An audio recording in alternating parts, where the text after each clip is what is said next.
السلام عليكم ورحمة الله وبركاته. الحمد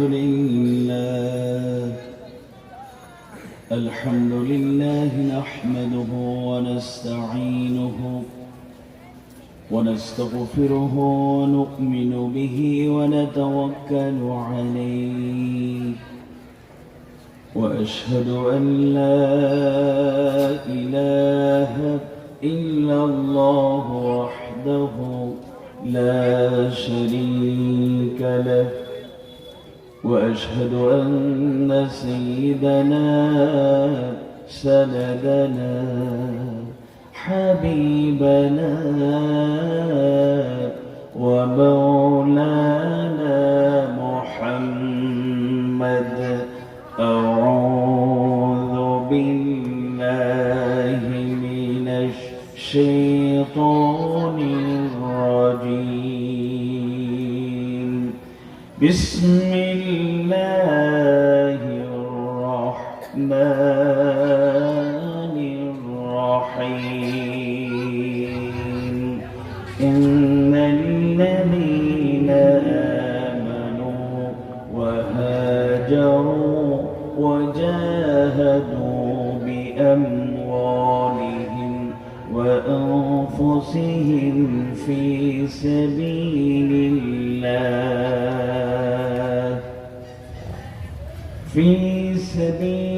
الله والذين آووا ونصروا أولئك بعضهم أولياء بعض. وقال تعالى: إن الله وملائكته يصلون على النبي يا أيها الذين آمنوا صلوا عليه وسلموا تسليما. اللهم صل على محمد وعلى آل محمد كما صليت على إبراهيم وعلى آل إبراهيم إنك حميد مجيد. اللهم بارك على محمد وعلى آل محمد كما باركت على إبراهيم وعلى آل إبراهيم إنك حميد مجيد. হৃদয়ের গহীন থেকে সব আন্তরিকতার ভালোবাসা উজাড় করে ইখলাসের সাথে আমরা অল্প কিছুক্ষণ একটু জিকির করি। লা ইলাহা ইল্লাল্লাহ সুবহানাল্লাহ আলহামদুলিল্লাহ লা ইলাহা ইল্লাল্লাহ সুবহানাল্লাহ আলহামদুলিল্লাহ। নেই কেহ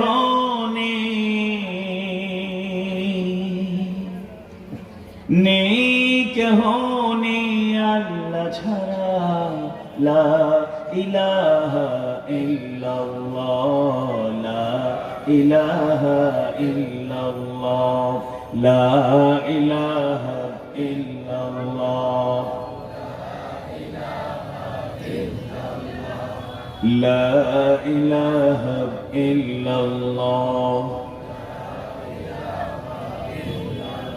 তোমার সৃষ্টি যদি হয় এত সুন্দর, না না জানি তাহলে তুমি কত সুন্দর, কত সুন্দর, সেই কথা ভেবে ভেবে কেটে যায় লগ্ন,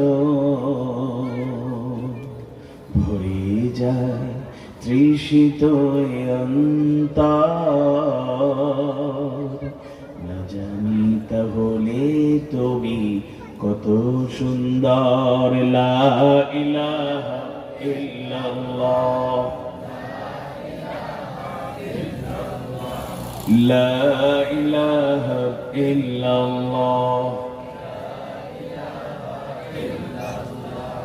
লা ইলাহা ইল্লাল্লাহ। রাসূল আমার ভালোবাসা, রাসূল আমার আলো আশা, রাসূল আমার প্রেম বিরহের মূল আলোচনা, রাসূল আমার কাজে কর্মে অনুপ্রেরণা, রাসূল আমার ভালোবাসা, রাসূল আমার আলো আশা, রাসূল আমার প্রেম বিরহের মূল আলোচনা,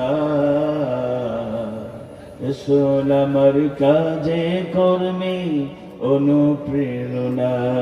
লা ইলাহা ইল্লাল্লাহ, লা ইলাহা ইল্লাল্লাহ, লা ইলাহা ইল্লাল্লাহ, লা ইলাহা ইল্লাল্লাহ মুহাম্মাদুর রাসূলুল্লাহ সাল্লাল্লাহু আলাইহি ওয়াসাল্লাম।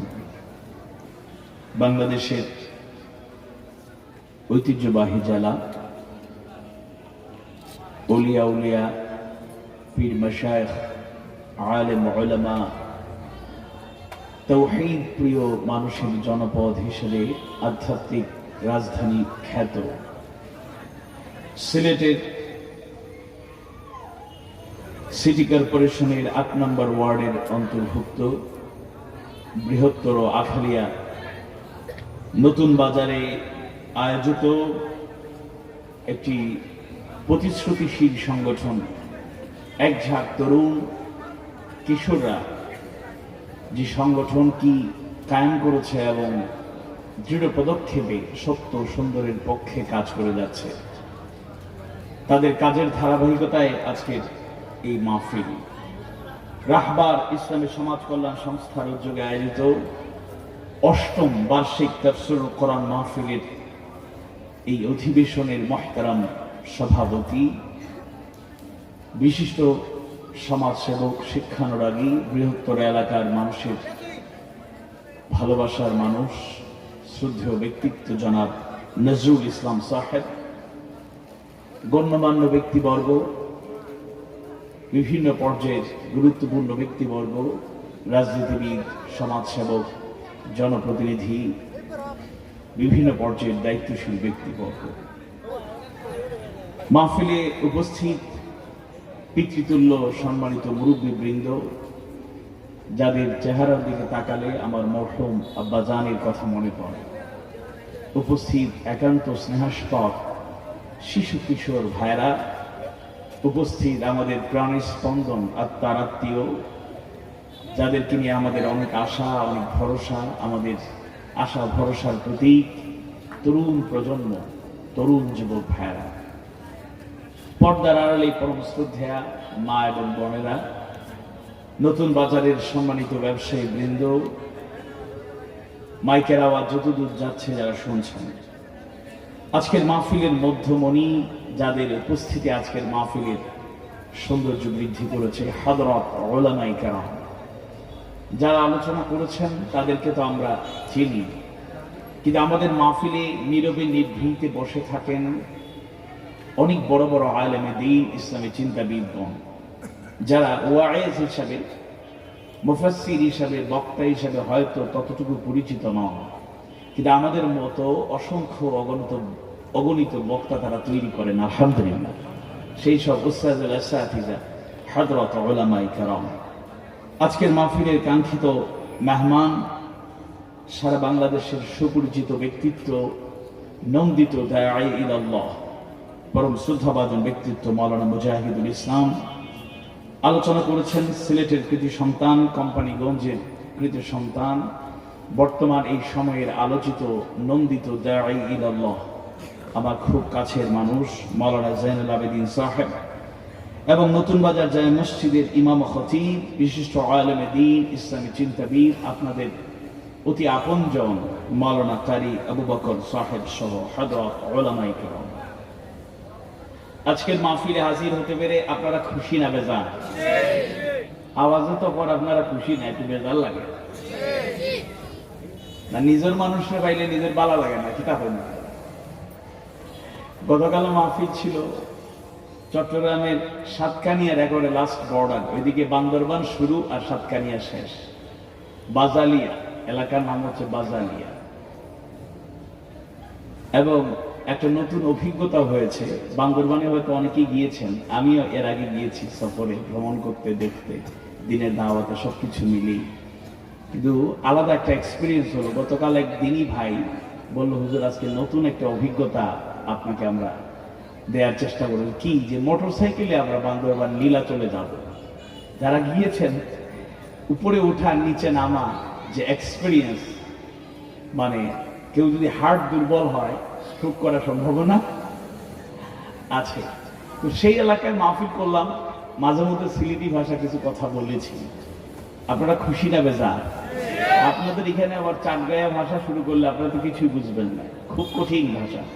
বাংলাদেশের দুইটা ভাষা হচ্ছে সবচেয়ে কঠিন, একটা হলো চট্টগ্রামের ভাষা, আর একটা হলো সিলেটের আঞ্চলিক ভাষা। গতকাল ছিল 21 ফেব্রুয়ারি 2021, 21 শতকের 21তম বছরের 21তম দিন, 21 শতকের 21শত বছরের 21তম দিন, গুরুত্বপূর্ণ একটা দিন ছিল।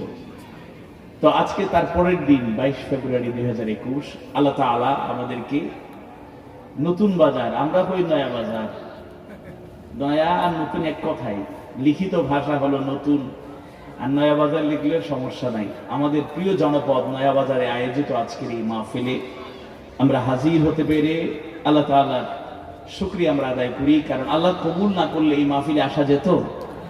তিনি আমাদের কোরআনের বাগানে, ইসলামের সুন্দর বাগানে কবুল করেছেন। হৃদয়ের সবটুকু ভালোবাসা উজাড় করে ইখলাসের সাথে আমরা শুকরিয়া আদায় করি। সবাই পড়ছি আলহামদুলিল্লাহ। এই আওয়াজে আল্লাহর শুকরিয়া পুরোপুরি আদায় হবে না, সবাই পড়ি আলহামদুলিল্লাহ। রব্বানা লাকাল হামদ হামদান কাসীরান তাইয়িবান মুবারাকান ফীহ। আল্লাহ তাআলা আমাদেরকে কবুল করুন, আমিন।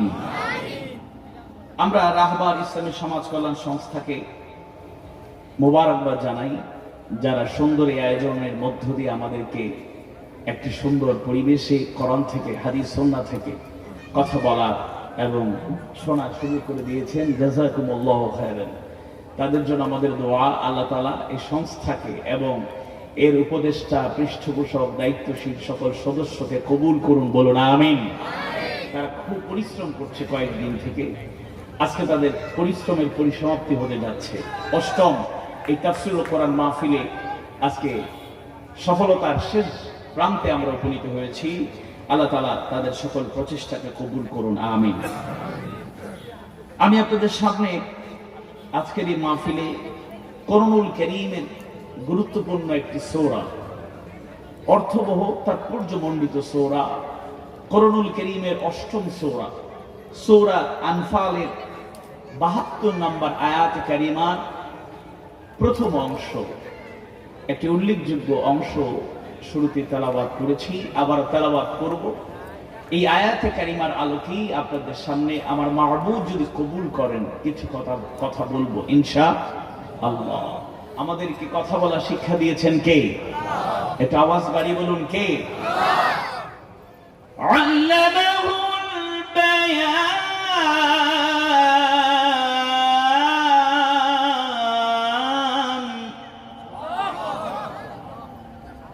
আল্লাহ যে দয়াময় আর রহমান, আল্লামাল কোরআন, খলাকাল ইনসান, আল্লামাহুল বায়ান।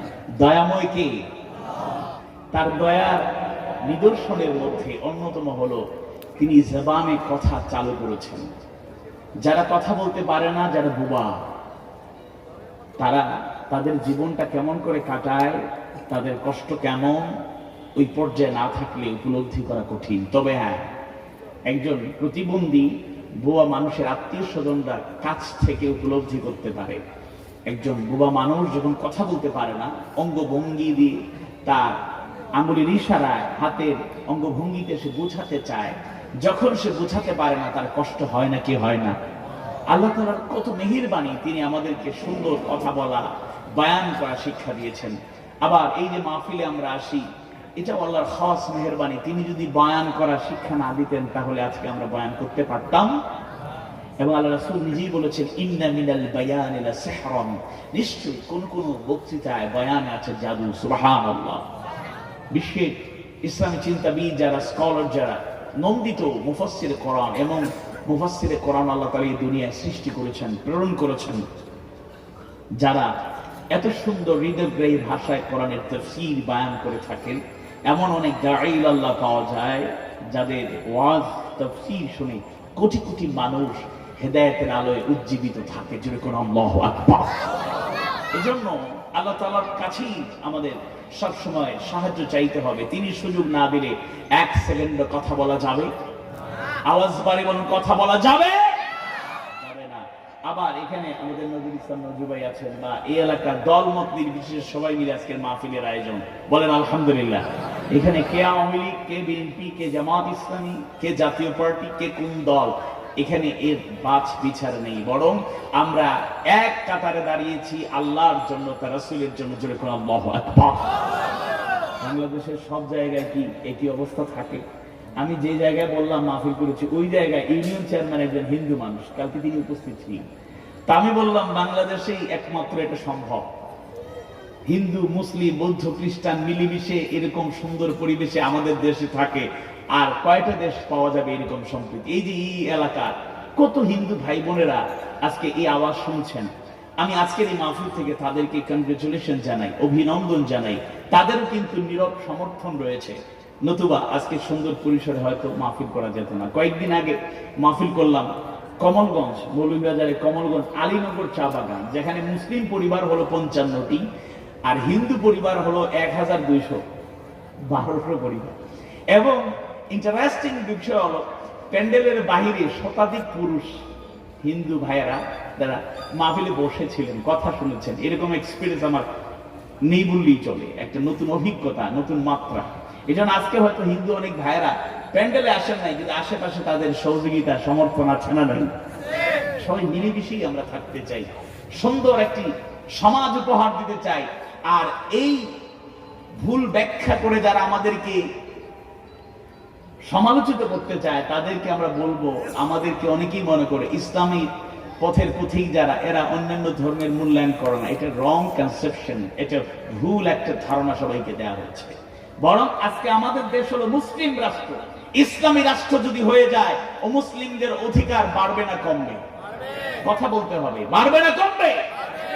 আজকে শুধু মুখের বুলি দিয়ে যারা আপন হতে চায় এরাই যে আপন, এরকম বিষয় না। বরং ইসলাম ও মুসলিমদের যে অধিকার নিশ্চিত করেছে, ভালো করে জানলে পরিষ্কার হয়ে যাবে। যার কারণে আজকে ইউরোপ, আমেরিকা সহ গোটা দুনিয়ার বিভিন্ন প্রান্তে নতুন করে প্রতিদিন আমরা খবর পাই, নিয়মিত খবর পাই।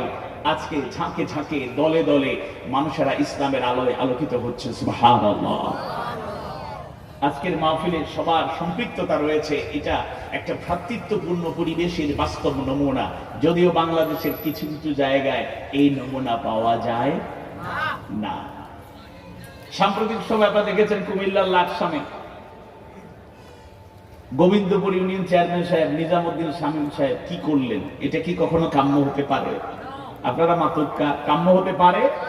আওয়াজ বাড়ি বলে কাম্য হতে পারে? এবং আজকের এই মাহফিল থেকে আমরা এখনো পর্যন্ত তার ব্যাপারে কোনো পদক্ষেপ নেওয়া হয় নাই। আমরা সরকারের কাছে আবেদন জানাবো। ইউনিয়ন চেয়ারম্যান একটা রেসপন্সিবল পারসন, ইউনিয়ন চেয়ারম্যানের চেয়ারে বসে কোরআনের মাহফিলে বাধা দিয়েই শুধু শেষ হয় নাই, বরং তিনি নিজ মুখে ঘোষণা দিয়েছেন, আমি সন্ত্রাসী থেকে, গুন্ডা থেকে, মাস্তান থেকে চেয়ারম্যান হয়েছি।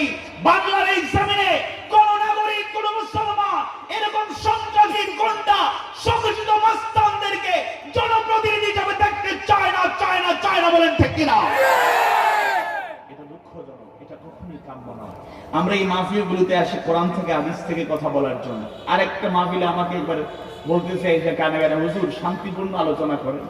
আমি তো অবাক, শান্তিপূর্ণ আলোচনা মানে কি? কোরআনের মাহফিলে কোরআন থেকে ডিরেক্টলি আলোচনা হবে, হাদিস সুন্নাহ থেকে আলোচনা হবে। এগুলো এত সাজেশন দেওয়ার দরকার?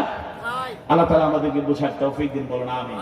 আমরা আলোচনায় যাচ্ছি, সবাই তাউস তাসমিহ একসাথে পড়ি, এরপরে আমরা আমাদের নির্ধারিত অংশটুকু তেলাওয়াত করব, সরল অনুবাদ পেশ করব এবং সেই আলোকে আমরা আলোচনা করব। আউযু বিল্লাহি মিনাশ শাইতানির রাজীম। বিসমিল্লাহির রাহমানির রাহিম। ইন্নাল্লাযীনা আমানু ওয়া হাজারু ওয়া জাহাদু বিআমওয়ালিহিম ওয়া আনফুসিহিম ফি সাবিলিল্লাহ وجاهدوا بأموالهم وأنفسهم في سبيل الله والذين آووا ونصروا أولئك بعضهم أولياء بعض. الله أكبر. الله سبحانه وتعالى কোরআনুল কারীমের অষ্টম সূরা, সূরা আনফালে 72 নম্বর আয়াতে কারিমায় সূচনা লগ্নি জানায় দেন। অংশটুকু মূলত তার মুহাজির আনসার সাহাবীদের প্রশংসায় নাযিল করেছেন। সুবহানাল্লাহ। মুফাসসিররা জানায় দেন এই অংশটুকু মূলত, এই আয়াতে কারিমাটুকু আল্লাহ রাসূলের সেই সব সাহাবী যারা মুহাজির আবার আনসার উভয়ের গুণাগুণ বর্ণনা করে আল্লাহ তাআলা নাযিল করে দিলেন। সুবহানাল্লাহ। আল্লাহ তাআলা জানাবেন, ইন্নাল্লাযীনা আমানু, নিশ্চয়ই যারা ঈমান এনেছে, ওয়া হাজারু, যারা হিজরত করেছে, ওয়া জাহাদু বিআমওয়ালিহিম ওয়া আনফুসিহিম ফি সাবিলিল্লাহ, আর যারা জানমালের ঝুঁকি নিয়ে আল্লাহর পথে জিহাদ করেছে, সংগ্রাম করেছে, ওয়াল্লাযীনা আওয়াউ ওয়া নাসারু, আর যারা হিজরতকারীদের আশ্রয় দিয়েছে এবং সাহায্য করেছে, উলাইকা বা'দুহুম আউলিয়াউ বা'দ, তারা একে অপরের ওয়ালি, তারা একে অপরের বন্ধু। সুবহানাল্লাহ। তারা একে অপরের অভিভাবক, একে অপরের বন্ধু। ঈমানদার ভাইরা,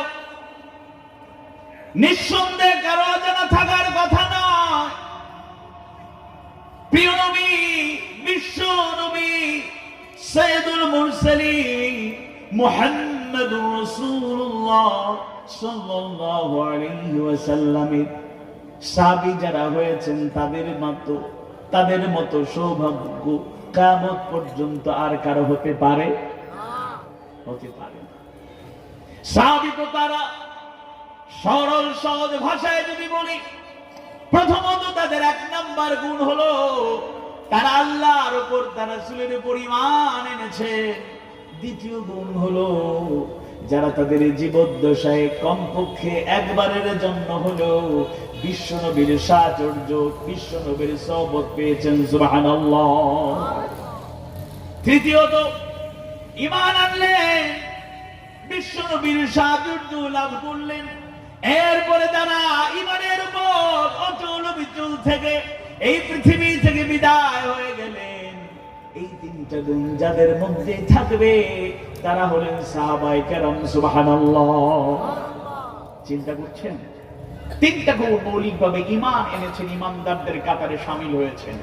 দ্বিতীয়ত, জীবন দশায় আল্লাহ রাসূলের সোহবত পেয়েছেন, আল্লাহ রাসূলের সাক্ষাৎ পেয়েছেন। যেরকম আল্লাহু আকবার।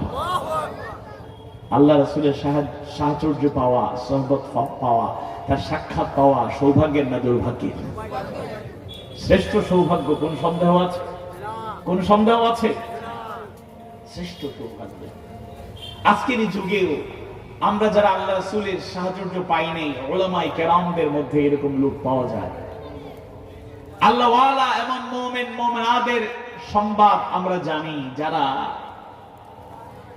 নিয়মিত ইবাদত বندگی করেন, গভীর রাতে কেঁদে কেঁদে আল্লাহর কাছে সাহায্য চান। তাদের চাওয়া পাওয়ার একটা চাওয়া পাওয়া হলো, আল্লাহ ইয়া রাব্বাল আলামিন, আল্লাহ রাসূলের জামানায় তো প্রেরণ করো নাই, এটা আমাদের দুর্ভাগ্য।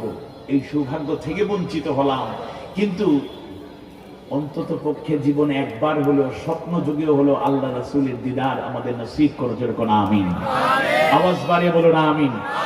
কেঁদে কেঁদে মুমিন মুমিনারা যারা এখন একবারের জন্য হলো আল্লাহ রাসূলকে দেখতে চায়, স্বপ্ন যুগে হলো দেখতে চায়, আর সেই রাসূলকে যারা সরাসরি দেখেছেন তারা কতই না সৌভাগ্যবান। সুবহানাল্লাহ।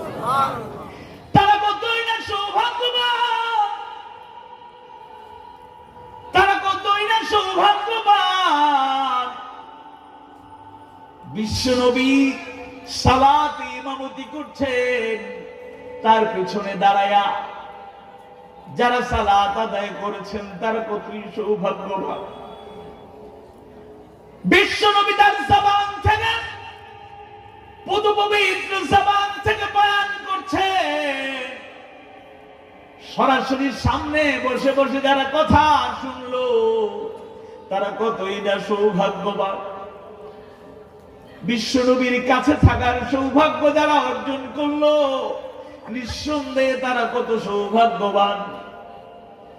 বিশ্বনবী আল্লাহর ফয়সালার আলোকে যাদের সেই ময়দানে আহ্বান জানালেন, তারা আল্লাহর জন্য, রাসূলের জন্য, দ্বীনের জন্য যারা জীবন কোরবানি করতে যাদের ময়দানে ছুটে গেলেন তারা কতই না সৌভাগ্যবান। আল্লাহু আকবার। কতই না সৌভাগ্যবান সাহাবায়ে কেরাম, যাদের উপর সন্তুষ্ট হয়ে আয়াত নাযিল করলেন কে? আল্লাহ। রাদিয়াল্লাহু আনহুম ওয়া রাদু আনহু।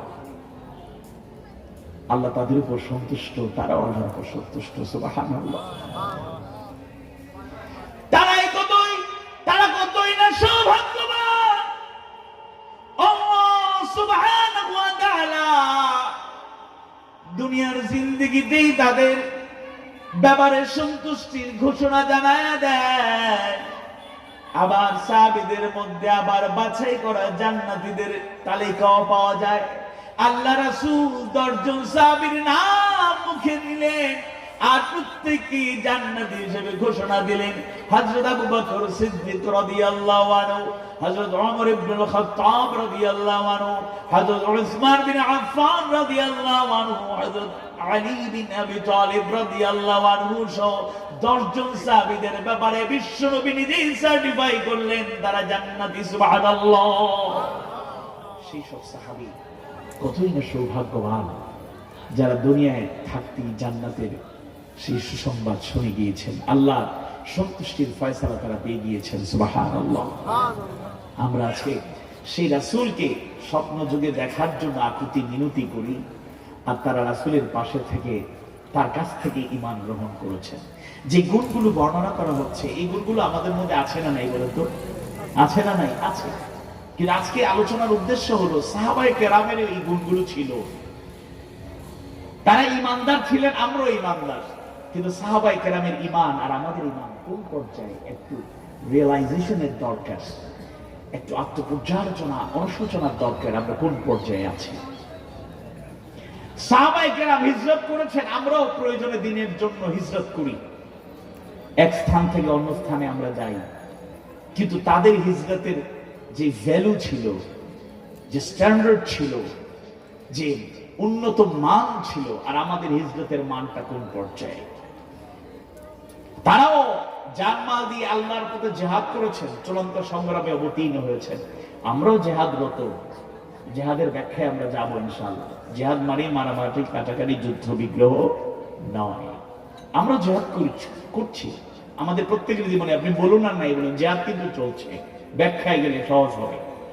জিহাদ আমরা করছি আর তারাও জিহাদ করেছেন, কিন্তু জিহাদের তাদের আর আমাদের পার্থক্য আছে না নাই?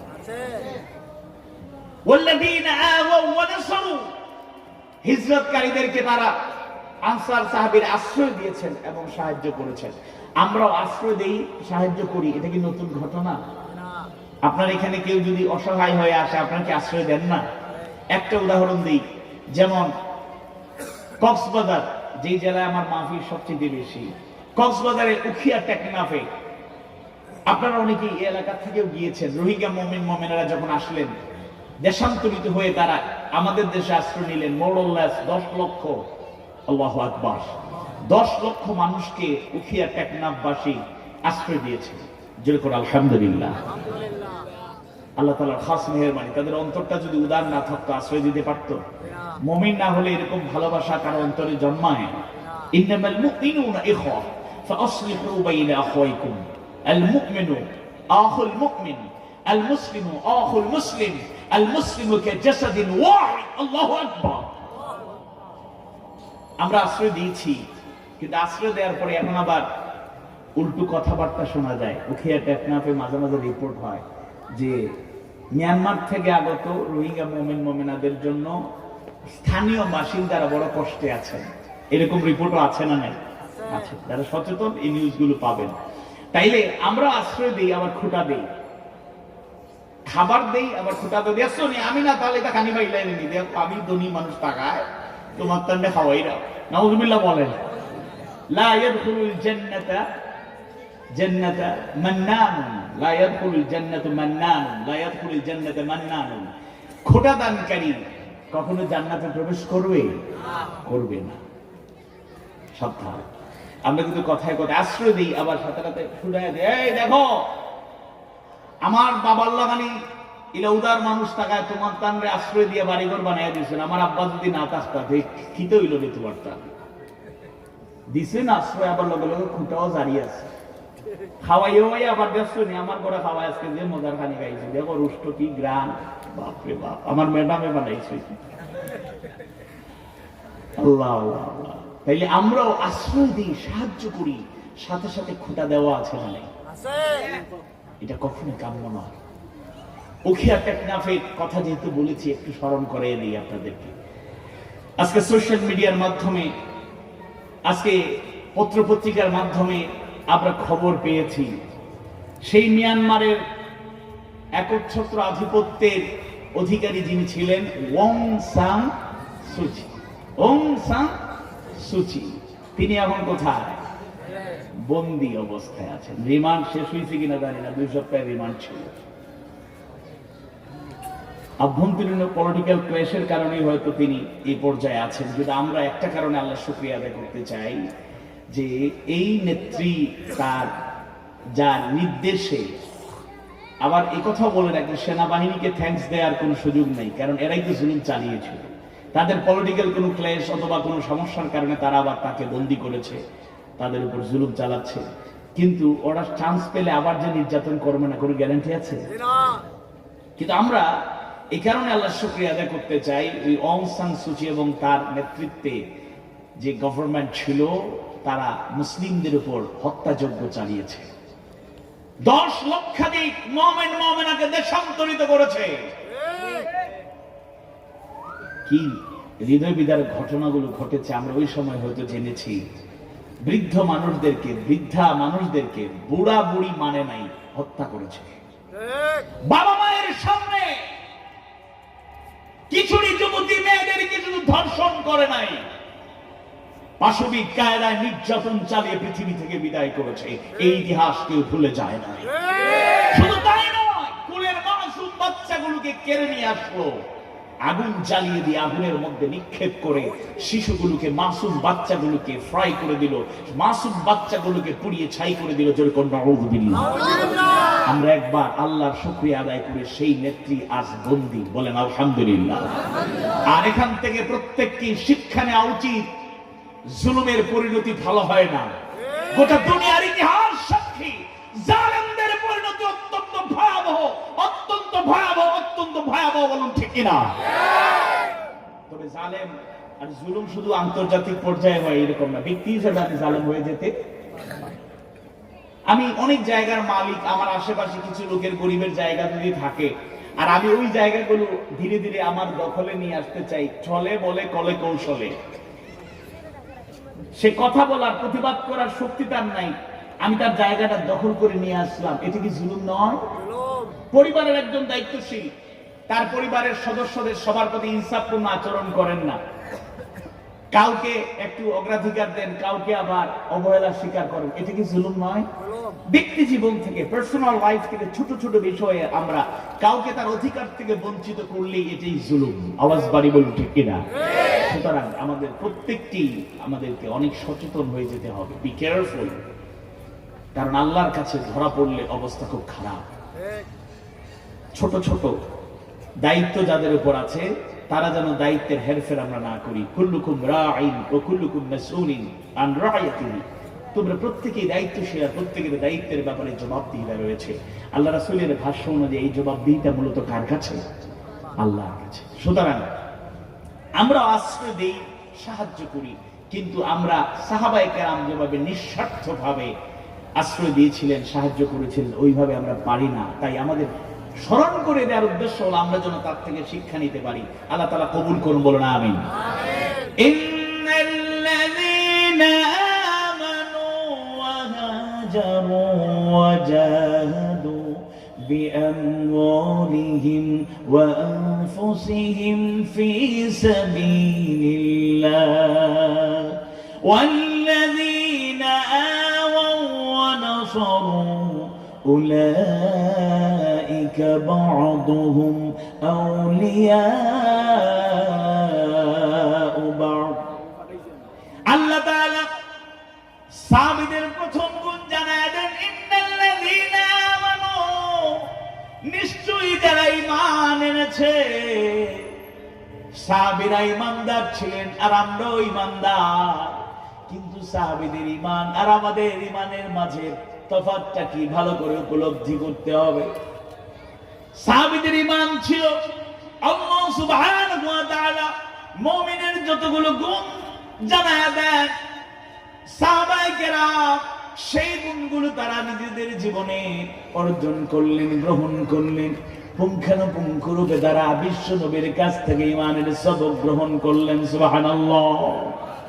সূরা আনফাল শুরুতে দ্বিতীয় আয়াতে কারিমা এবং তৃতীয় আয়াতে কারিমায় মুমিনের পাঁচটা গুণাবলী আল্লাহ সুবহানাহু ওয়া তাআলা জানায়া দিলেন। যেমন দ্বিতীয় আয়াতে কারিমায় তিনটা গুণাবলী আল্লাহ তাআলা জানায়া দেন, ইন্নামাল মুমিনুনা আল্লাযীনা ইযা যুকিরাল্লাহু ওয়াজিলাত কুলুবুহুম وَإِذَا تُلِيَتْ عَلَيْهِمْ آيَاتُهُ زَادَتْهُمْ إِيمَانًا وَعَلَى رَبِّهِمْ يَتَوَكَّلُونَ। আল্লাহু আকবার। প্রথম গুণ হলো ইযা যুকিরাল্লাহু ওয়াজিলাত কুলুবুহুম, যখন আল্লাহর স্মরণ তাদের সামনে হাজির হয়ে যাবে, ওয়াজিলাত কুলুবুহুম, তাদের অন্তর কেঁপে ওঠে। আল্লাহু আকবার। আজকে আল্লাহর স্মরণ হলে আমাদের অন্তর কাঁপে কিনা, আজকে আমাদের আত্মপর্যালোচনা করা উচিত। আল্লাহর স্মরণ আমাদেরও হয়, কিন্তু কাঁপে কিনা অন্তর, এটা আমার নিজেকে প্রশ্ন করতে হবে। দুনিয়ার পশু পাখি, হিংস্র জানোয়ারের ভয়ে আমাদের অন্তর কাঁপে, কিন্তু আল্লাহর ভয়ে ততটুকু কাঁপে না। দুনিয়ার মানুষ, ক্ষমতাবান মানুষের ভয়ে আমার অন্তর কাঁপে, কিন্তু সেই মানুষেরও স্রষ্টা, সবকিছুর খালিক, মালিক, নিয়ন্ত্রণকারী আল্লাহর ভয়ে আমার অন্তর ততটুকু কাঁপে না। বুঝতে হবে ঈমানের মাঝে গন্ডগোল আছে না নাই, দুর্বলতা আছে না নাই। وَإِذَا تُلِيَتْ عَلَيْهِمْ آيَاتُهُ زادتهم إيمانا যখন তাদের সামনে কোরআনের তেলাওয়াত হয় ঈমান বাড়ে না কমে? আর আমাদের ভারে তেমন বোঝা যায় না। কিছু কিছু লোক আছেন মুরব্বিরাও যারা সামনে রমাদান আসছে, আল্লাহুম্মা বারিক লানা ফি রাজব ওয়া শাবান ওয়া বাল্লিগনা রমাদান, সবাই বলুন আমিন। 2 মাস আগে থেকে আল্লাহ রাসূল এই দোয়াটা বেশি বেশি করতেন, কারণ আর 2 মাসও বাকি নেই, কয়েকদিন চলে গেল। সম্ভাব্য সময় আমি যতটুকু জেনেছি 14 এপ্রিল পহেলা বৈশাখ রমাদান শুরু হতে পারে ইনশাআল্লাহ। রমাদান আসলে সালাতুত তারাউইহ শুরু হয়। এক তো যারা মুরব্বী, প্রায় এরকম মুরব্বীদের দেখা যায় সালাতুত তারাউইহ আদায় করে বাসায় এসে, এবার যাদের ঘরে টেলিভিশন আছে, স্যাটেলাইট সংযোগ আছে, এবার অনেক মুরব্বীরা বলেন বউ দেখছো তোমরা কি তাকে দিতে বাধ্য, রিমোটটা আমারে দাও, আর বাইতুল্লাহ নামাজ শুরু হোক, কাবার নামাজ শুরু হোক। সেই ইমামদের তেলাওয়াত ভালো লাগে না খারাপ লাগে? এত মধুর তেলাওয়াত, আল্লাহু আকবার। তারা টেলিভিশনের সামনে বসে বসে তেলাওয়াত শুনেন, আর আরবি বুঝেন না মোটেও, কিন্তু এরপরে চোখের পানি আছে না নাই? ইমামও কাঁদেন, মুসল্লিও কাঁদে, বুঝে হোক আর না বুঝে হোক। এটাই হলো কোরআনের একটা শ্রেষ্ঠ মুজিজা। জোর করে আল্লাহু আকবার। পৃথিবীতে আর কোন কিতাব, আর কোন বুক, আর কোন বই, এমন কোন বই দেখানো যাবে না যে বইটা পড়লে না বুঝেও মানুষ কাঁদে, কিংবা না বুঝেও মানুষ হাসে। এরকম আছে? বুঝলেই কিছু হয়তো হাসবে অথবা কাঁদবে, না বুঝলে সে কোনো সে নাই তার মধ্যে। কিন্তু কোরআন হলো আযীম এক কিতাব, যেটা তেলাওয়াত শুনলে বুঝি আর না বুঝি ঈমান বেড়ে যায়। আল্লাহু আকবার। মান ক্বারা হারফান ফালাহু 10 হাসানাত। আল্লাহ রাসূল বলেন একটা হরফ যদি কোরআনের কেউ তেলাওয়াত করে 10টা নেকি। যেরকম সুবহানাল্লাহ। অথচ এই কোরআনের তেলাওয়াত আমাদের ঘরগুলোতে নাই বললেই চলে। কোরআনের অধ্যয়ন অনুশীলন নাই বললেই চলে। ঘরে ঘরে কোরআন আছে, কোরআনের হেদায়েত নাই। ঘরে ঘরে কোরআন আছে, কোরআনের হেদায়েত নাই। কারো ঘরে গেলে, মুসলমানের এমন কোন ঘর আছে কিনা জানি না যে ঘরে কোরআন নাই। এরকম ঘর পাওয়া যাবে? এই নয়াবাজার আছে নীলা মুসলমানের ঘর, যে ঘরে একটা হইলো কোরআন শরীফ নাই, কোরআন মাজিদ নাই, কোরআনুল কারীম নাই, আসেনি? কিন্তু কিছু ঘরে কেউ যদি হয় আপনার কোরআন মাজিদ টানিয়া লোকটা চাই, তা 15 মিনিট শেষ। ও ভাই সাহেব কোরআন মাজিদ হই? জি হ্যাঁ জি হ্যাঁ। সম্মান দিয়ে উপরে রাখি দিয়েছিলাম, আনতে আনতে একটু সময় লাগে। মই দিয়া বাইয়া উঠিয়া আনিয়া আবার মুসিয়ে উসিয়ে বুকে জড়াইয়া ধরিয়া চুমু একটা দিয়া যে হয়েছিল লোকটা। 15 মিনিট লাগে গেল, একটু সাতাটা রাখছিলাম। কোরআন এত মর্যাদা দিচ্ছেন, মর্যাদা দিতে দিতে মাথার উপরে মই দিয়া তুলতে হয়, এত উঁচু জায়গায় রাখছি, কিন্তু এই কোরআনটা তেলাওয়াত করি না, বুঝার চেষ্টা করি না। জোরে কোন নাউযুবিল্লাহ। ঘরে ঘরে কোরআন আছে, কিন্তু ঘরে ঘরে কোরআনের হেদায়েত নাই। যদি হেদায়েত থাকতো আমাদের ঘরগুলোতে অশান্তির আগুনে দাও দাও করে ফুটতো না। আওয়াজ দিয়ে বলুন ঠিক কিনা? ঘরে ঘরে কোরআন আছে, হেদায়েত নাই। হেদায়েত যদি থাকতো পর্দার খেলাফ থাকতো না। হেদায়েত যদি থাকতো এখানে সিনেমা চলতো না। হেদায়েত যদি থাকতো এখানে গান মিউজিক লাউডলি স্পিকারে দিয়ে চলতো না। ঘরে ঘরে কোরআন আছে, হেদায়েত থাকলে নষ্টামি ভষ্টামি থাকতো না, অনুষ্ঠানের নামে বেহায়াপনা থাকতো না। বুঝতে পেরেছেন? এই জন্য ঘরে ঘরে কোরআন আছে, কোরআনের হেদায়েত নাই। কোরআন একটা আযীম কিতাব, শুধু বুঝা লাগে না, তেলাওয়াতটা করলেও ঈমান বেড়ে যায়। আর আমরা ঘরে ঘরে কোরআন রেখেছি ঠিকই, কোরআনের আদর্শ আমরা রাখতে পারি নাই, তাই অশান্তি কমছে না। বিশ্বাস করুন, ওয়াল্লাহি আল্লাহর কসম করে বলি, এই যে কোভিড-19 এর কারণে অনেক ঘরে অভাব আছে না নাই? আমরা খুব স্বাবলম্বী মানুষ, এটা বলি না, আমাদেরও অভাব অনটন থাকতে পারে, আসে। ওয়াল্লাহি আল্লাহর কসম করে বলি, ওয়াল্লাহি আল্লাহর কসম করে বলি, ইমানদার ভাইয়েরা, মুমিন মুমিনা ভাই বোনেরা, সংসার থেকে অভাব দূর করতে চান, সংসার থেকে অভাব দূর করতে চান, ঋণের বোঝা কমাতে চান, মানসিক যন্ত্রণা কমাতে চান, সামাজিক অসমস্যাগুলো দূর করতে চান, আর যাই হোক আমার ঘরে যদি আমি শান্তি কায়েম করতে চাই, কোরআনের চর্চা বাড়িয়ে দিন। এই ঘরে বারাকা নাজিল করবেন কে? আওয়াজ বাড়িয়ে বলুন, বারাকা নাজিল করবেন কে? টেস্ট করে দেখতে পারেন।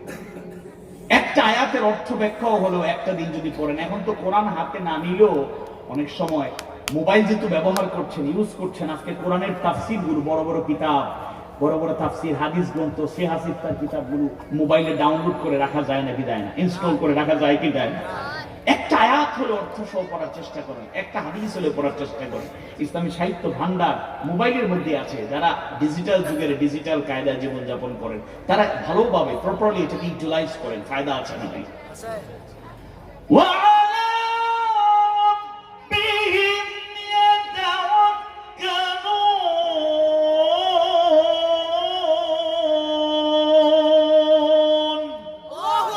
ভরসা করে এক আজিম সত্তার উপর, তিনি কে? আওয়াজ বাড়িয়ে বলুন, তিনি কে? কোন ব্যক্তির উপর, গোষ্ঠীর উপর, মানুষের উপর, দলের উপর আস্থা, বিশ্বাস, ভরসা ছেড়ে দেন। আল্লাহর উপর ভরসা বাড়ান, আল্লাহর উপর ভরসা বাড়ান। এর রেজাল্ট বেশি দিন লাগবে না, কম সময় পেয়ে যাবেন ইনশাআল্লাহ। ওয়া আলা রাব্বিহি ইয়াতাওয়াক্কাল, ওয়া আলা রাব্বিহি ইয়াতাওয়াক্কাল। আল্লাহর উপর ভরসা বাড়ান। সাগর পাড়ি দিয়া কিনারে আপনি যাবেন, আপনি ডুবে শেষ হবেন না ইনশাআল্লাহ। ঝড় তুফান জীবনে আসবে, ঝক্কি ঝামেলা আসবে, প্রতিকূলতা আসবে, কষ্ট দুঃখ যাতনা আসবে। আল্লাহর উপর ভরসা করে মুমিন সামনের দিকে এগিয়ে যান, সবকিছু আপনার জন্য সহজ হয়ে যাবে ইনশাআল্লাহ। ওয়াজ শুনি এক কান দিয়ে ঢুকে আরেক কান দিয়ে বের হয়ে যায়, কিছু নিয়ে যাওয়ার চেষ্টা করি। জীবনে সব সময় ভরসা করব কার উপরে? আল্লাহর। কষ্ট কয়দিন থাকবে? থাকবে না তো। নতুন চাকরি শুরু করেছো যুবক, হিমশিম খাচ্ছ, পরিবার চালাতে পারছো না, আল্লাহর কাছে চাও, আল্লাহর কাছে চাও। আল্লাহ তুমি একমাত্র রাজ্জাক, দুনিয়ার সবাই আব্দুর রাজ্জাক। আল্লাহ তুমি একমাত্র রাজ্জাক, দুনিয়ার সবাই আব্দুর রাজ্জাক, তোমার গোলাম। দুনিয়ার কেউ আমাকে কিছুই দিতে পারে না, দিতে পারেন কে? আল্লাহ। আমরা আল্লাহর কাছে চাই না, চাই গে কবরে, ওলিয়া উলিয়ার কবরে গিয়া, বাবা সন্তান নাই, সন্তান দাও, নাউযুবিল্লাহ। বাবা অভাব মোর কাটে না, দূর করে দাও, নাউযুবিল্লাহ। অথচ সরাসরি সিজদায় অবনত হয়ে আল্লাহর কাছে সিজদা করলে তিনি খুশি হয়ে যেতেন, কারণ সবর আর সালাত ছাড়া আল্লাহর সাহায্য পাওয়ার কোনো সুযোগ নাই। ইয়া আইয়ুহাল্লাযীনা আমানুস্তাঈনু বিস-সাবরি ওয়াস-সালাহ ইন্নাল্লাহা মা'আস-সাবিরিন। হে ইমানদারগণ, আমার পক্ষ থেকে সাহায্য পেতে চাও, সাহায্য গ্রহণ করো বিস-সাবরি ওয়াস-সালাহ, ধৈর্য এবং সালাতের মাধ্যমে। ইন্নাল্লাহা মা'আস-সাবিরিন, নিশ্চয়ই আল্লাহ তাআলা সবর গুজারদের সাথে আছেন। সুবহানাল্লাহ। আমি ইমানদার হলে আমার ভরসা হবে এক শক্তির কাছে, আমি ভরসা করব, তিনি কে? আল্লাহ। ওয়া আলা রাব্বিহি ইয়াতাওয়াক্কাল। আমরাও মুমিন, সাহাবায়ে কেরাম মুমিন ছিলেন, কিন্তু তারা আল্লাহর উপর যেভাবে ভরসা ছিল, আমাদের ভরসা আছে? হিজরতের সময় ধারাবাহিকভাবে বিশ্বনবী সবাইকে পাঠিয়ে দিয়ে তিনি আবু বকর সিদ্দিক রাদিয়াল্লাহু আনহুকে নিয়ে যাত্রা শুরু করলেন। পথিমধ্যে তিনি শত্রুর বেষ্টনীর ভেতরে প্রবেশ করে গেলেন, গুহায় আশ্রয় নিলেন। চতুর্দিকে শত্রুরা তাকে বেষ্টন করে রাখলো। আবু বকর সিদ্দিক রাদিয়াল্লাহু আনহু প্রাণের চাইতেও বিশ্বনবীকে ভালোবাসতেন। সাহাবায়ে কেরাম নিজেদের জীবনের চাইতেও আল্লাহ রাসূলের জীবনকে বেশি মূল্যবান মনে করতেন। তাই আবু বকর সিদ্দিক রাদিয়াল্লাহু আনহু নিজের নিরাপত্তার কথা চিন্তা করে নয়, বরং আল্লাহ রাসূলের নিরাপত্তা সুনিশ্চিত করার জন্য একবার শুধু বললেন, ইয়া রাসূলুল্লাহ, ইয়া হাবিবাল্লাহ, ঘোড়ার খুরের আওয়াজ পাওয়া যায়। ঘোড়ার খুরের আওয়াজ পাওয়া যায় মানে শত্রু কাছাকাছি চলে এসেছে। আল্লাহ রাসূল আল্লাহর সেই নির্দেশ তার স্মরণ করায়া দিলেন। সুবহানাল্লাহ। লা তাহজান ইন্নাল্লাহা মা'ানা, লা তাহজান ইন্নাল্লাহা মা'ানা, লা তাহজান ইন্নাল্লাহা মা'ানা, লা তাহজান, চিন্তা করো না, চিন্তার কোনো কারণ নাই। হে আবু বকর তুমি মনে করছো আমরা একা, ইন্নাল্লাহা মা'ানা, নিশ্চয়ই আল্লাহ তাআলা আমাদের সাথে আছেন। সুবহানাল্লাহ। ইমানদাররা এত হতাশার কারণ কি, এত নিরাশার কারণ কি, এত টেনশনের কারণ কি? এত ভয় পাওয়ার কোনো কারণ নাই, টেনশন করার কোনো কারণ নাই। মুমিন যদি হয় এই দৃঢ় বিশ্বাস আমাদের থাকবে, ইন্নাল্লাহা মা'ানা, নিশ্চয়ই আমাদের সাথে আছেন কে? আওয়াজ বাড়িয়ে বলুন সাথে আছেন কে? আওয়াজ বাড়িয়ে বলুন সাথে আছেন কে? হামি মসজিদ তার 33 নম্বর আয়াতে কারিমায়, হামি মসজিদ তার 30 নম্বর আয়াতে কারিমায় আল্লাহ সুবহানাহু ওয়া তাআলা জানায় দেন, ইন্নাল্লাযীনা ক্বালু রাব্বুনাল্লাহু সুম্মা ইসতাকামু تتنزل عليهم الملائكة ألا تخافوا ولا تحزنوا وأبشروا بالجنة التي كنتم توعدون. الله أكبر. إن الذين قالوا, নিশ্চয়ই যারা বলে, ঘোষণা দেয়, আল্লাহ আমাদের রব, আমাদের রব কে? আল্লাহ আমার রব, এই রবি আমার সব।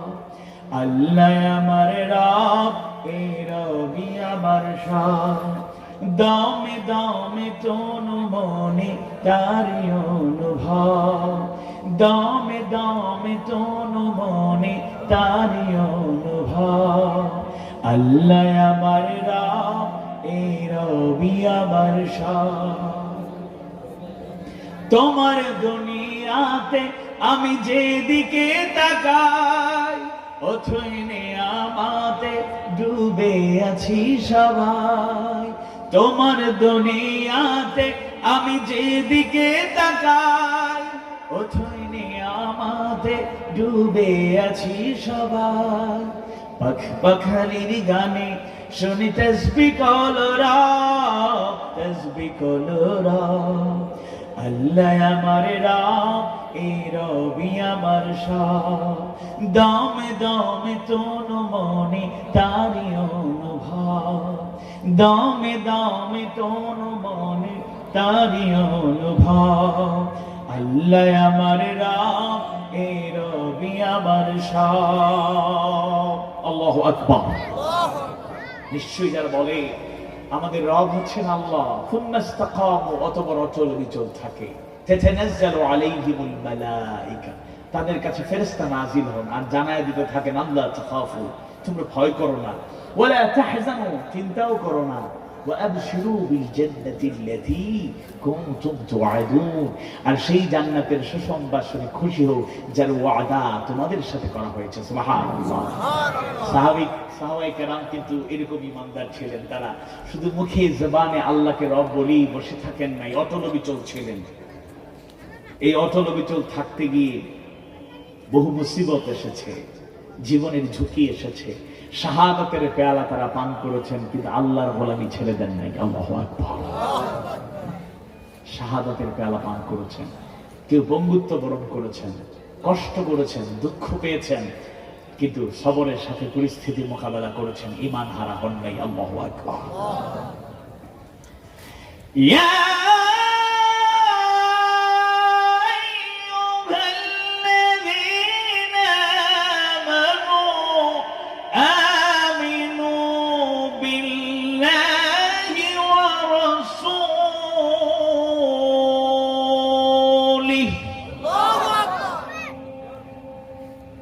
আল্লাহ তাআলা ঈমানদারদের বলছেন, হে ঈমানদারগণ, তোমরা যারা ঈমান এনেছো, আমিনু বিল্লাহি ওয়া রাসূলিহি, আল্লাহ এবং তার রাসূলের প্রতি ঈমান আনো, আল্লাহ এবং তার রাসূলের প্রতি ঈমান আনো। আপনারা মনোযোগ আসেনি?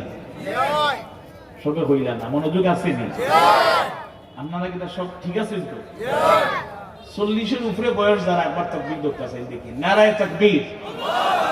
40-এর উপরে আর নিচে নাই, 40-এর উপরে যারা 40 প্লাস, নারায়ে তাকবীর, লিল্লাহি তাকবীর। এখন 40 নিচে যারা, আন্ডার 40, 40-এর নিচে যারা একটা স্লোগান দেন তো, নারায়ে তাকবীর। যুবক সকল খুশি, রাহবারের সব সদস্য সকল খুশি, নারায়ে তাকবীর, লিল্লাহি তাকবীর। সবাই মিলে, বুড়া আর বুড়িও বলে আমরা দিবা, মহিলা বলে আস্তে আস্তে মাথাও বালা, কিতা বলেন আপনারা? সবাই মিলে এবার প্যান্ডেলে আশপাশে যারা আছেন, নারায়ে তাকবীর। কিতা স্লোগান আর কিতা বরকত হইছে, আল্লাহু আকবার হইতা আল্লাহ জজবা লইয়া, নারায়ে তাকবীর, লিল্লাহি তাকবীর। আর কোরআনের আলো, কোরআন সুন্নাহর আলো, সব সমস্যার সমাধান। আলহামদুলিল্লাহ, মনোযোগ বাড়ছে নি? শরীর একটু গরম হয়েছে নি? ইয়া আইয়ুহাল্লাযীনা আমানু, ঈমানদারগণ তোমরা যারা ঈমান এনেছো, আমিনু বিল্লাহি ওয়া রাসূলিহি, আল্লাহ এবং তার রাসূলের প্রতি ঈমান আনো। ঈমানদারদের বলছেন ঈমান আনো,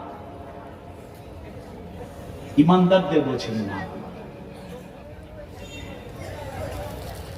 ঈমানদার ভাইরা, মুমিন মুমিনা ভাই বোনেরা, আল্লাহ সুবহানাহু ওয়া তাআলা ঈমানদারদের উদ্দেশ্যে জানায় দেন, ইয়া আইয়ুহাল্লাযীনা আমানু আমিনু বিল্লাহি ওয়া রাসূলিহি। হে ঈমানদারগণ, আল্লাহ রাসূলের প্রতি ঈমান আনো।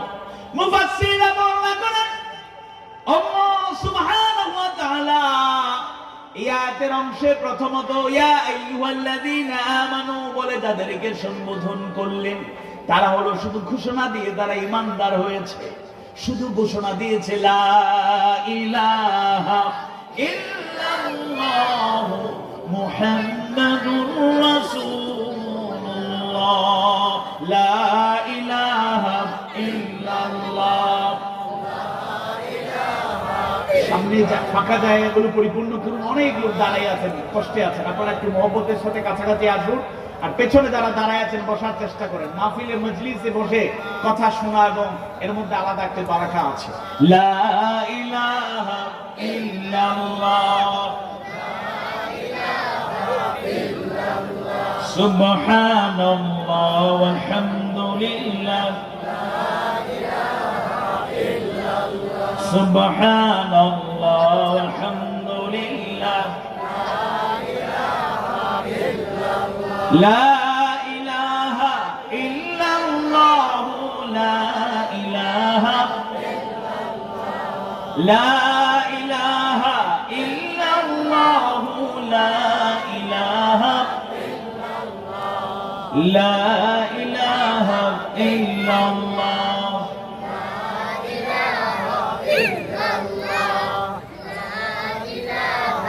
ইল্লাল্লাহ, লা ইলাহা ইল্লাল্লাহ মুহাম্মাদুর রাসূলুল্লাহ সাল্লাল্লাহু আলাইহি ওয়াসাল্লাম।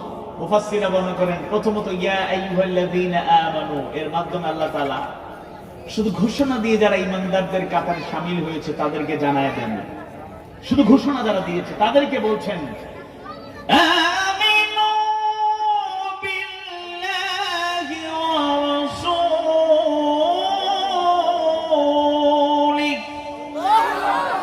আল্লাহ তাআলা রাসূলের ঈমান আনো। এর মানে দ্বিতীয়ত যে অংশটা বলা হচ্ছে আল্লাহ রাসূলের ঈমান আনো, শুধু মুখে ঘোষণা দিয়ে শেষ নয়, বরং বাস্তব জীবনে আল্লাহ তার রাসূলের আনুগত্য গ্রহণ করো, আল্লাহ তার রাসূলের আদেশ মেনে চলো, আর আল্লাহ তার রাসূলের নিষেধ তোমরা বর্জন করো। জোরে বলো সুবহানাল্লাহ।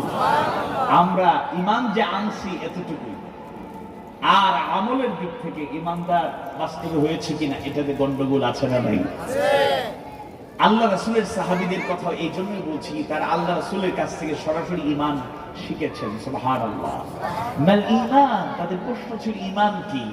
আল্লাহ রাসূল তাদের শিখিয়েছেন আল ঈমান হুয়া আত-তাসদীক বিল জানান ওয়াল ইকরার বিল লিসান ওয়াল আমাল বিল আরকান। কালিমাকে গ্রহণ করি আপনি আমি ঈমানদার, কিন্তু তিন ভাবে গ্রহণ করতে হবে। কয় ভাবে?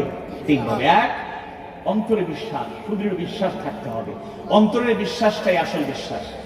দ্বিতীয়ত মৌখিক স্বীকৃতি লাগবে, জবান থেকে বলবো, কালিমার ঘোষণা দেবো, দাওয়াত দেব, এটা ছড়িয়ে পড়বে, এটা অব্যাহত রাখবো। তিন হলো আমালু বিল আরকান, কাজের মাধ্যমে বাস্তবে, ফি'লি ওয়া আমালি, কর্মে এবং আমলের মাধ্যমে তার বাস্তবায়ন করতে হবে। আজকে শাহজালাল বিজ্ঞান ও প্রযুক্তি বিশ্ববিদ্যালয় তো আমাদের পাশেই, তাই না? আমরা অনেক জায়গায় গেলে পরিচয় দিই, বাসা কোথায়, বাড়ি কোথায়, এটা ইউনিভার্সিটির পাশে, সাবিপ্রবির পাশে, সাস্টের পাশে। আবার আমাদের ড্রাইভার যারা আছেন অনেকেই মদিনা মার্কেটে ছোটবেলায় অনেক সময় এরকম এক্সপিরিয়েন্স আছে। যদি বলেন মামা বিশ্ববিদ্যালয়, কোন ইউনিভার্সিটির ছাত্র যদি বলে মামা বিশ্ববিদ্যালয়ে যাবো না, বিশ্ববিদ্যালয়ে যাবো না, আরেকজন বলতেছে ইউনিভার্সিটিতে যাবা, হ্যাঁ ভার্সিটিতে যাবো। তাইলে শাহজালাল বিজ্ঞান ও প্রযুক্তি বিশ্ববিদ্যালয় এরকম বিশ্ববিদ্যালয় গোটা বাংলাদেশে যে শ্রেষ্ঠ বিশ্ববিদ্যালয়গুলো আছে, অনেক শিক্ষার্থীরা ভালো ইমানদার ছিল, কিন্তু ইউনিভার্সিটিতে পড়তে গিয়ে কেউ কেউ হাতে গোনা, খুবই কম হাতে গোনাতে ছিল। মাঝে মাঝে জ্ঞান অর্জন করতে করতে জ্ঞানের এত উচ্চ শিখরে পৌঁছে যায়, বলে unseen is nothing, there is no creator, there is no God। যেরকম নাউযুবিল্লাহ, শিখতে শিখতে সবকিছু শিখে ফেলাইছে। কি শিখছো? আল্লাহ বলতে কিছু নাই। নাউযুবিল্লাহ বলবেন না? শিখার আর কিছু পায় নাই, শিখছে একটাই, আল্লাহ বলতে কিছু নাই। নাউযুবিল্লাহি মিন যালিক।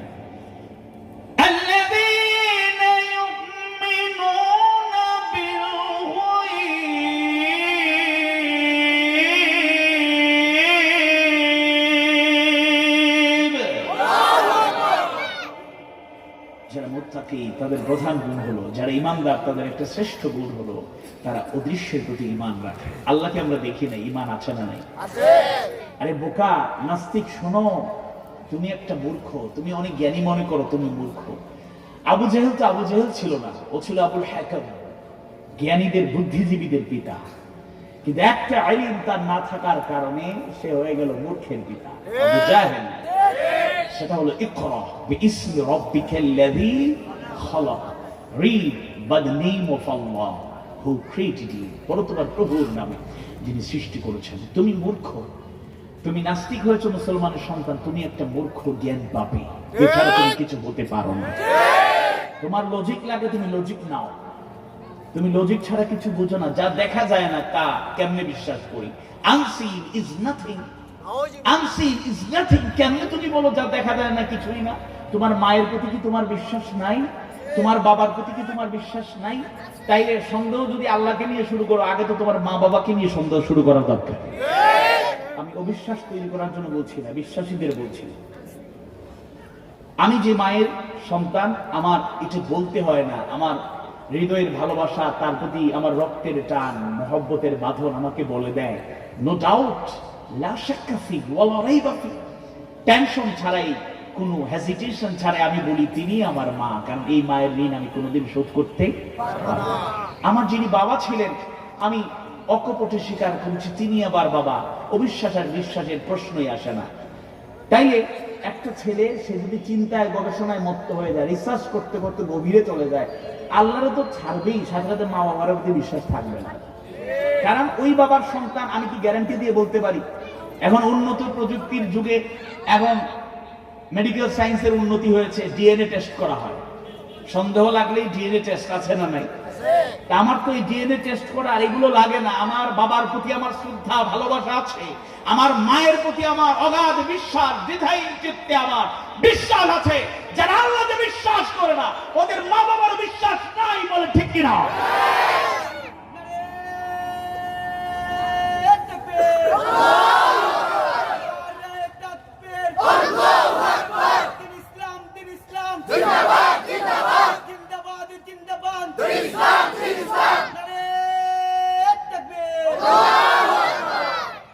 সাম্প্রতিক সময়ে এক নাস্তিক আস্তিকতার পথে পা বাড়িয়েছেন, বলেন আলহামদুলিল্লাহ।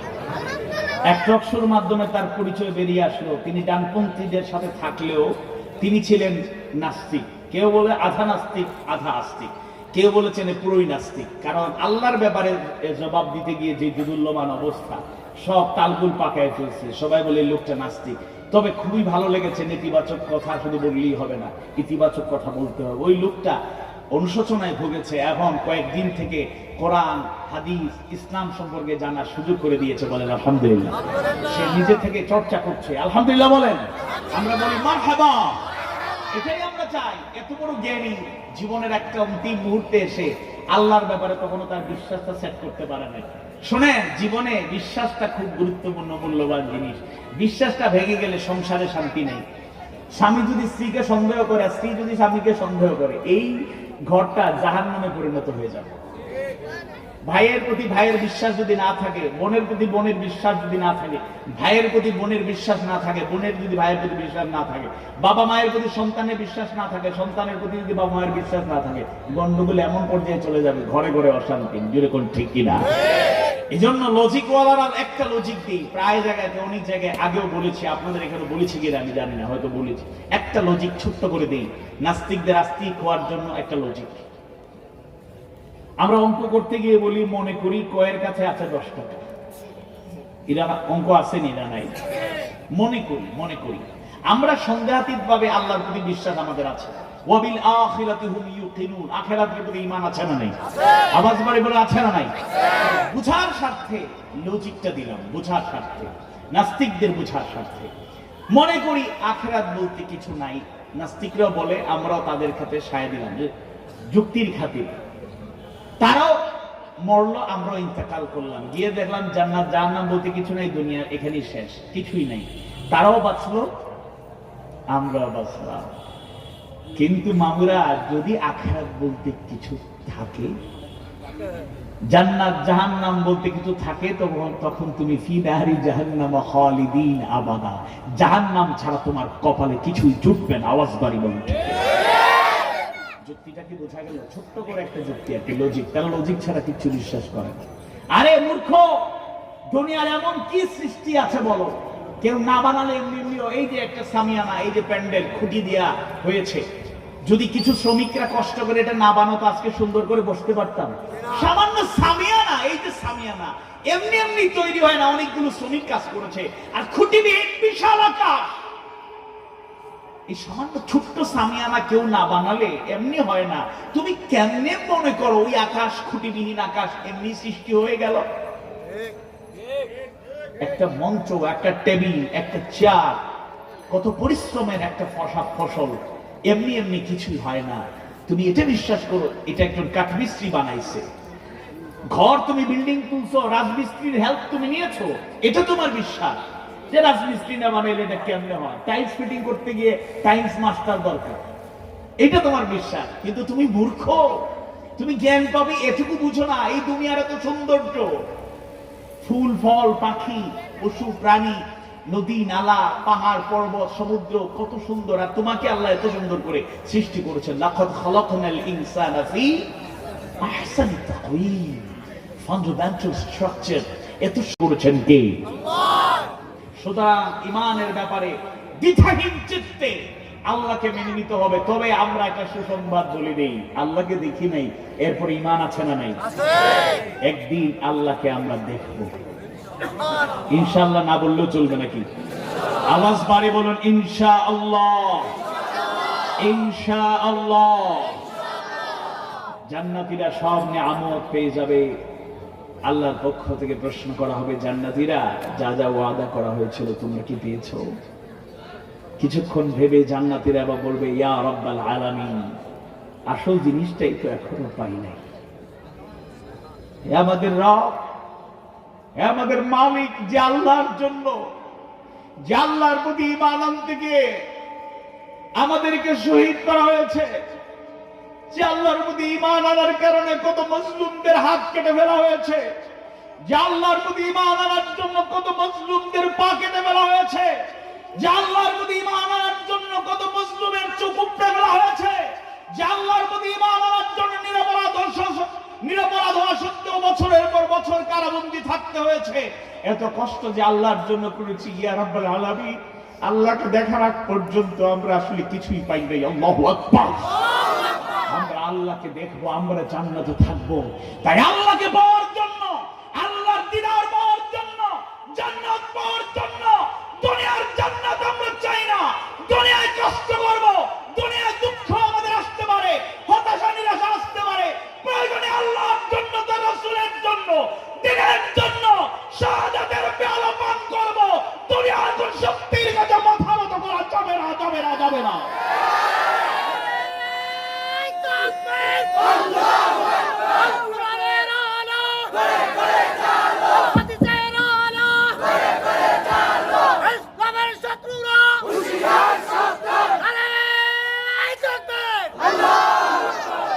সাহাবীদের ঈমান আর আমাদের ঈমান অনেক পার্থক্য।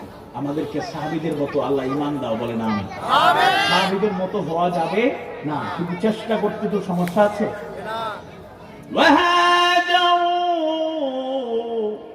আর যারা হিজরত করেছে সেই হিজরতকারীদের কষ্ট, তা কুরবানির কথা কিয়ামত পর্যন্ত ভোলা যাবে না। আল্লাহর পক্ষ থেকে ফয়সালা যখন চলে আসলো, আল্লাহ রাসূল জানায়া দিলেন, সাহাবীরা আবার প্রস্তুত হয়ে রওনা হয়ে গেলেন। কেউ বাবা মাকে সাথে নিয়ে যেতে পারেন নাই, কেউ কলিজার টুকরো সন্তানকে সাথে নিয়ে যেতে পারেন নাই, কেউ প্রিয়তমা স্ত্রীকে সাথে নিয়ে যেতে পারেন নাই। আবার কেউ কেউ অঢেল সম্পদ ছিল, ধন দৌলত ছিল, একবারও সেই সম্পদের মোহ ভালোবাসা তাদের থামাতে পারে নাই। আল্লাহর ফয়সালা আসার পরে বিশ্বনবীর নির্দেশনা আলোকে সাহাবীরা পিছনে না তাকায়া সম্পদ ভুলে গেলেন, পিতামাতা আত্মীয় স্বজনের মহব্বত ভুলে গেলেন, আল্লাহর আদেশ রাসূলের আনুগত্য ছেড়ে দিলেন না। সুবহানাল্লাহ। এমনকি অষ্টম হিজরিতে মক্কা বিজয় হয়ে গেল, রক্তপাতহীন যুদ্ধ ছাড়া একটা বিজয়। 10 শতাধিক সাহাবীরা আল্লাহর গোলামেরা আবার নিজেদের মাতৃভূমি জন্মভূমি মক্কায় ফিরে আসলেন। সেই দিন ওই কাফের মুশরিকরা আল্লাহর রাসূলকে এত কষ্ট দিয়েছে, সাহাবীদের এত কষ্ট যারা দিয়েছে, ঘোষণা দিয়ে আল্লাহর নবী তাদেরকে ক্ষমা করে দিলেন। সুবহানাল্লাহ। ওয়া মা আরসালনাকা ইল্লা রাহমাতাল লিল আলামিন।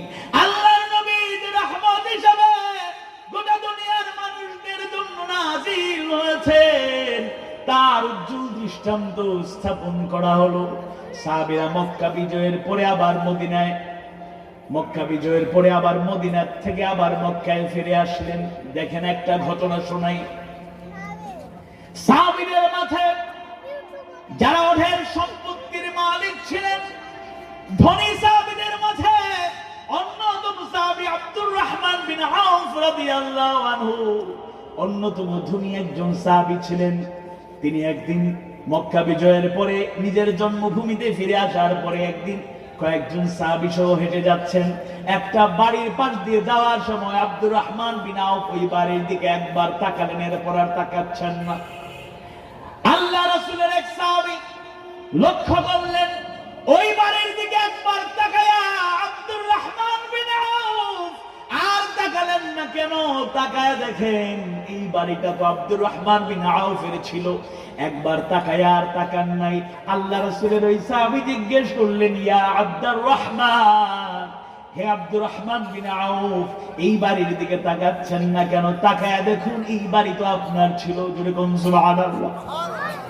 আব্দুর রহমান বিন আউফ জবাব দেন, আল্লাহ রাসূলের প্রিয় সাহাবী, শুনো, যে বাড়ি হিজরত করার সময় আমি ফেলে গেলাম, নতুন করে ওই বাড়ি আর খুঁজতে চাই না, কারো দখলে আছে জানতেও চাই না। ওই সম্পদ আমার প্রয়োজন নাই, কারণ ওই বাড়ির মহব্বত, বাড়ির মোহ আমার জাহান্নামে যাওয়ার কারণ হয়ে যেতে পারে। আল্লাহু আকবার।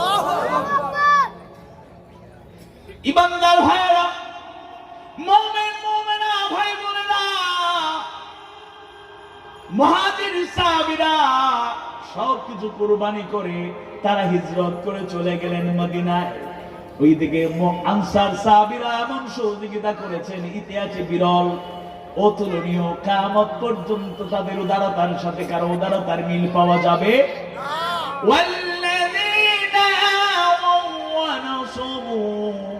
যারা হিজরতকারীদের আশ্রয় দিয়েছে এবং তাদের সাহায্য করেছে।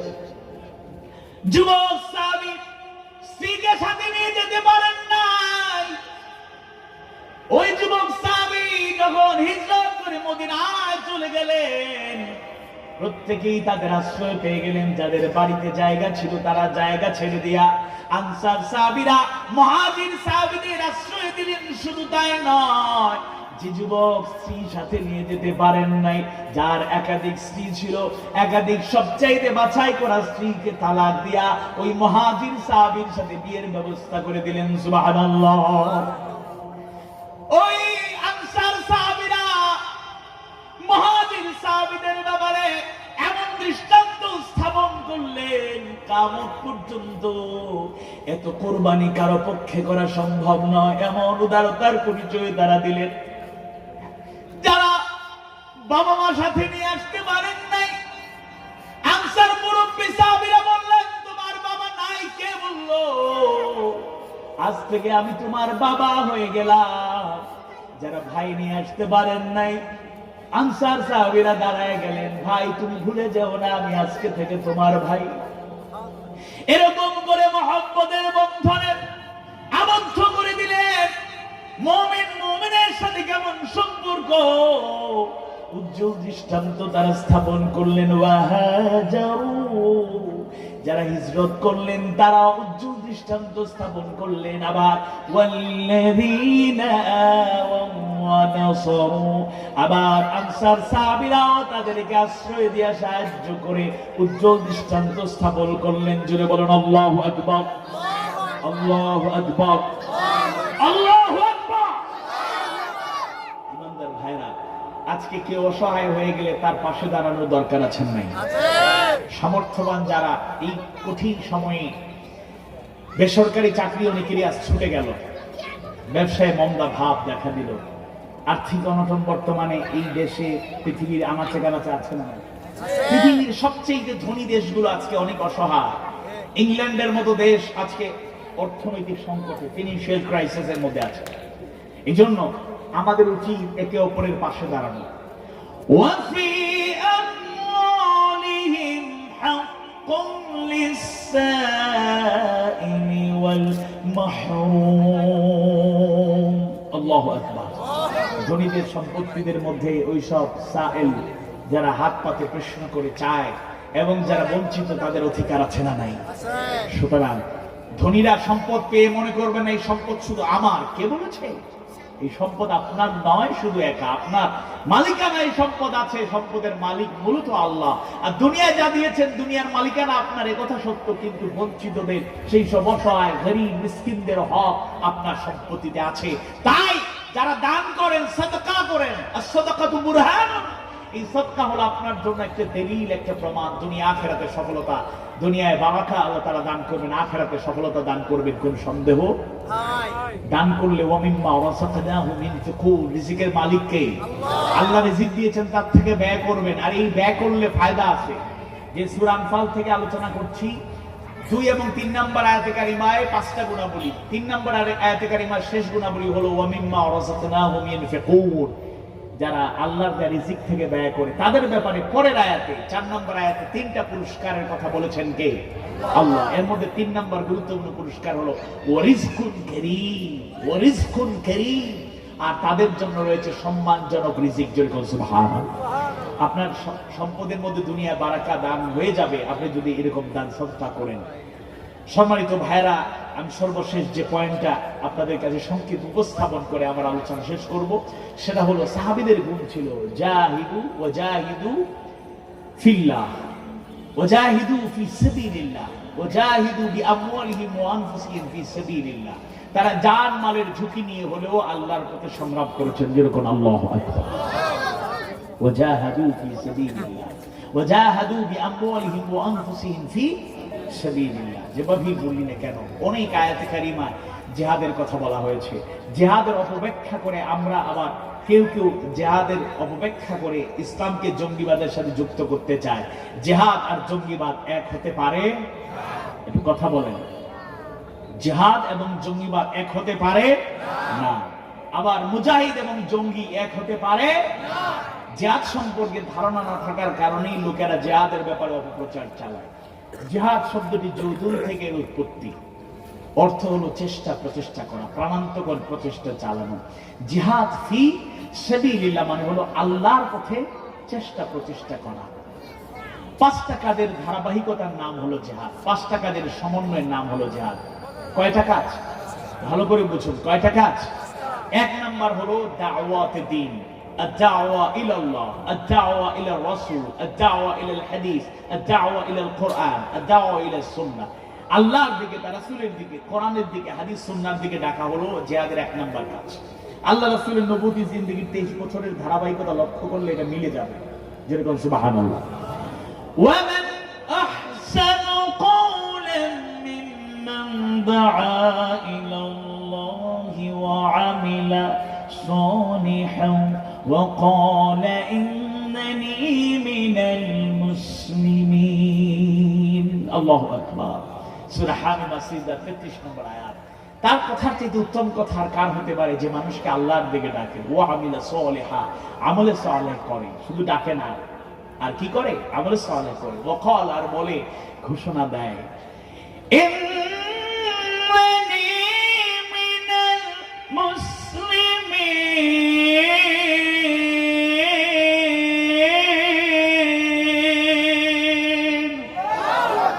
নিশ্চয়ই আমি মুসলমানের অন্তর্ভুক্ত। সুতরাং দাওয়াতি কাজটা করতে হবে। যারা নামাজ আদায় করি, অন্যকে নামাজের দিকে ডাকবো, কারণ নামাজ আদায়ের জন্য আসে নাই। নামাজের নির্দেশ হলো কায়েম করো। আকিমুস সালাহ, আকামুস সালাহ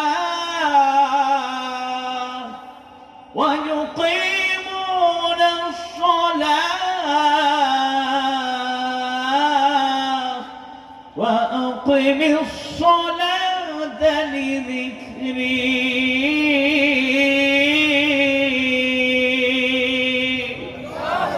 সুতরাং কায়েমের চেষ্টা শুরু হবে। আমি নিজেও আদায় করব, অন্যকে সালাতের দিকে তাগিদ দেব। পারিবারিক ভাবে, সামাজিক ভাবে এটা চূড়ান্ত পর্যায়ে যখন কায়েম হয়ে যাবে, তখনই সালাতের হক আদায় হবে। এটা হলো জিহাদের 1 নম্বর কাজ। আমি দাওয়াত দিচ্ছি মানে আমি জিহাদ করছি। 2 নম্বর হলো শাহাদাত আলান নাস। শুধু দাওয়াত দিলেই চলবে না, বাস্তব জীবনে ইসলামের প্রতিচ্ছবি হিসাবে সাক্ষী হয়ে যাওয়া। আল্লাহু আকবার। অর্থাৎ ওয়া আমিলা সালিহা, আগে যেটা বললাম, নিজেও আমলে সালেহ করব, নিজেও কথায় শুধু দাওয়াত দেব না, ফি'লি ওয়া আমালি, কর্মে এবং আমলে বাস্তবায়ন করব। 3 নাম্বার হচ্ছে আল আমরু বিল মা'রুফ ওয়ান নাহই আনিল মুনকার, সৎ কাজের আদেশ, অসৎ কাজের নিষেধ। 4 নাম্বার হলো ইকামাতুদ দ্বীন, আন আকিমুদ দ্বীন ওয়া লা তাতাফাররাকু ফি। আন আকিমুদ দ্বীন, আকিমুদ দ্বীন, দ্বীনকে কায়েম করো। ফয়সালা কা? আকিমুস সালাহ বললে সবাই রাজি, ঠিক আছে। আকিমুদ্দিন, দ্বীনকে কায়েম করো বললেই কিছু কিছু মানুষের মধ্যে দুদুল্যমান অবস্থা তৈরি হয়ে যায়, যা কখনোই কামনা হতে পারে, কখনোই কাম্য হতে পারে। এটা আল্লাহর ফয়সালা। সুতরাং দ্বীনকে কায়েম করার প্রচেষ্টা চালানো, এটা হলো 4র্থ কাজ। আর দ্বীন কায়েম হওয়ার পরে 5ম এবং গুরুত্বপূর্ণ কাজ হলো কিতাল ফি সাবিলিল্লাহ। আল্লাহর প্রতি চূড়ান্ত লড়াইয়ের ডাক আসলে তখন কিন্তু পিছপা হওয়ার কোনো সুযোগ নেই।